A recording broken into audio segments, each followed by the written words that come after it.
le texte Philosophy and Opinions of Marcus Garvey, beaucoup de passages ne sont pas traduits. Au moment même où je vous parle.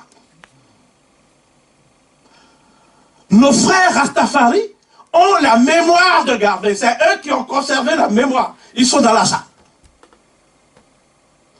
Ils ont vocation à nous parler du Garvey qui a prophétisé une Afrique libre, unie et prospère.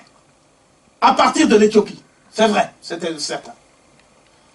Toute cette énergie, ça aura deux avantages. Le premier, c'est que nous allons travailler ensemble. Et les Ivoiriens doivent s'y mettre aussi, d'ailleurs, Zab Krasou.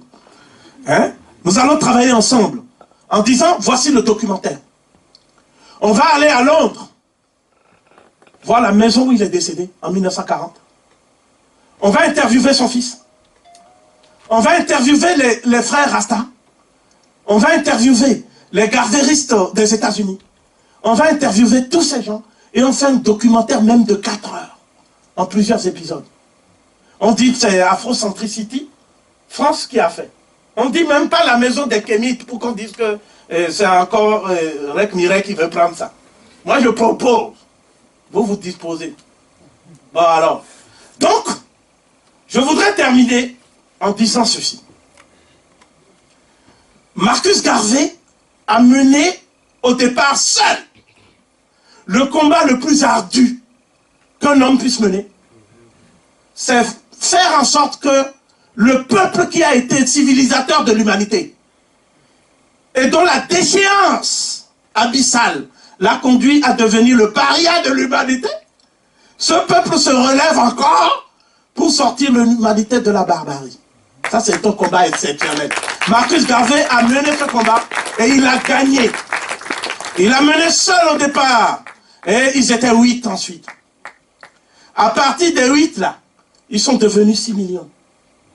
À partir de 6 millions, il y a certainement plusieurs centaines de millions de Noirs qui vibrent avec Garvey. C'est le seul nom dont le département d'État américain a peur. Le FBI, c'est le FBI qui a tourné toutes les images que nous montrons là.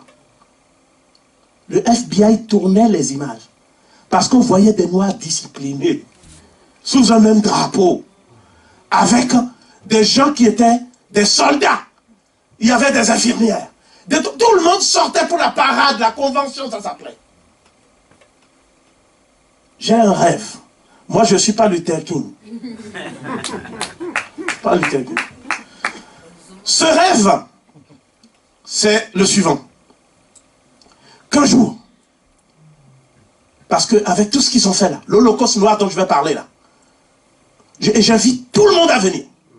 Ceux qui n'ont pas d'argent, ils disent qu'ils sont invités de l'UNIA.